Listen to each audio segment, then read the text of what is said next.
అందరికీ నమస్తే. Welcome to టియానోస్ kitchen Telugu. ఈ రోజు రెసిపీ చాలా పుల్లగా స్పైసీగా చాలా టేస్ట్ గా ఉంటే చామగడ్డ పులుసు తయారు చేసే విధానం చెబుతున్నాను. తప్పకుండా ఈ రెసిపీ ఇదే విధంగా లాస్ట్ వరకు కూడా స్కిప్ చేయకుండా చూడండి. చాలా టేస్ట్ గా ఉంటే చామగడ్డ పులుసు తయారవుతుంది. తప్పకుండా ఈ రెసిపీ ఇదే విధంగా ట్రై చేసి మీకు ఎలా ఉందనేది కామెంట్స్ అనేది తెలియజేయండి. వీడియో నలుగురికి షేర్ చేయండి, లైక్ చేయండి, టియానోస్ కిచెన్ ని సబ్స్క్రైబ్ చేసుకోండి. రండి ఫ్రెండ్స్, ఇది ఎలా తయారు చేయాలో చూసేద్దాం. హాయ్ ఫ్రెండ్స్, చామగడ్డ పులుసు తయారు చేసుకోవడానికి ముందుగా చామదుంపలు అనేది కుక్కర్లో పెట్టేసేసుకొని ఒక 4 విజిల్స్ వచ్చే వరకు కూడా కుక్ చేసుకున్నారంటే చక్కగా ఇలాగ మెత్తగా అయిపోతాయండి. ఇలాగ చెక్క తీసేసుకొని పక్కన పెట్టేసిపోతుంది. నిమ్మకాయ అంత చింతపండు గుజ్జుగా పెట్టేసుకోండి. అలాగే ఒకే ఒక టమాటా, ఒకే ఉల్లిపాయ, ఒక 4 లేక 5 పచ్చిమిర్చి ఇలా మధ్యలో కట్ చేసి పెట్టుకోండి. ఇలా పులుసులకి చాలా బాగుంటుంది. చామదుంపల పులుసు తయారు చేసుకోవడానికి ముందుగా ప్యాన్ లో 2 టేబుల్ స్పూన్ ఆయిల్ వేస్తున్నాను. ఆయిల్ బాగా కాగిపోయిన వెంటనే ఒక ఎండుమిర్చి,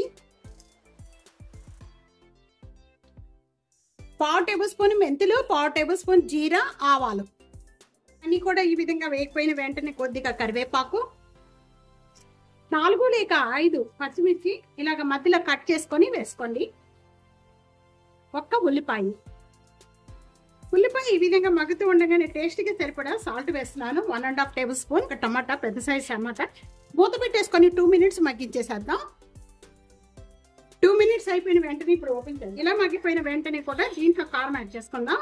1.5 టేబుల్ స్పూన్ కారం యాడ్ చేస్తున్నాను. 1/2 టేబుల్ స్పూన్ పసుపు, 1 టేబుల్ స్పూన్ ధనియా పౌడర్. చామదుంపలన్నీ కూడా దీంట్లో వేసేసుకుందాం. సారీ, బాగా కలుపుకుందాం. నేను కూడా ముందుగా నానబెట్టుకున్న చింతపండు గుజ్జు అంతా కూడా ఇప్పుడు దీంట్లో వేసేసుకోండి. మీ పులుపుని తగ్గట్టు వేసుకోండి. ఇదంతా వేసేసుకున్న వెంటనే ఒకసారి బాగా కలుపుకోవాలి. ఈ విధంగా కలుపుకున్న వెంటనే కూడా దీంట్లో 1 గ్లాస్ వాటర్ యాడ్ చేద్దాం. 4-5 మినిట్స్ వరకు కూడా మనకి టైం పడుతుంది. ఆ గ్రేవీ అంతా కూడా చిక్కపడిపోయి ఆయిల్ సపరేట్ పడేంత వరకు కూడా మగ్గించుకోవాలి కర్రీ. 5 మినిట్స్ అయిపోయాక ఇప్పుడు ఓపెన్ చేయండి.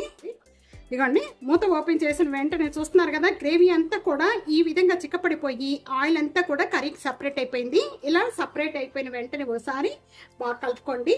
పులుసు చూసారు కదా, ఈ విధంగా చిక్కపడిపోతే చాలు. చల్లారిపోయిన తర్వాత ఇంకా చిక్కపడిపోతుంది. ఇలా ముందు కొద్దిగా కొత్తిమీర వేసేసుకుందాం. కొత్తిమీర వేసేసుకొని దించేసేయండి. వేడి రైస్ లో చామదుంపల పులుసు వేసుకొని కొద్దిగా ఇలా వేసుకొని తిన్నారంటే అస్సలు వదలరండి. చాలా టేస్ట్ గా ఉంటుంది. ఇంకా అసలు ఏమీ అక్కర్లేదు. గుర్తొస్తూ ఉంటారు. ఇష్టమైన వంట చేసినప్పుడు ఇష్టమైన వాళ్ళు గుర్తొస్తారు కదండి. మీకు కూడా ఎవరికైనా అలా గుర్తొస్తారా? నాకు కామెంట్స్ లో చెప్పండి తప్పకుండా. నాకైతే అసలుకి ఈరోజు మా నాన్నగారు గుర్తొస్తున్నారండి. మా నాన్నగారికి చాలా ఇష్టం చామదుంపల పులుసు అంటే. అసలుకి ఇది చేసినప్పుడల్లా మా నాన్నగారు గుర్తొస్తూ ఉంటారండి.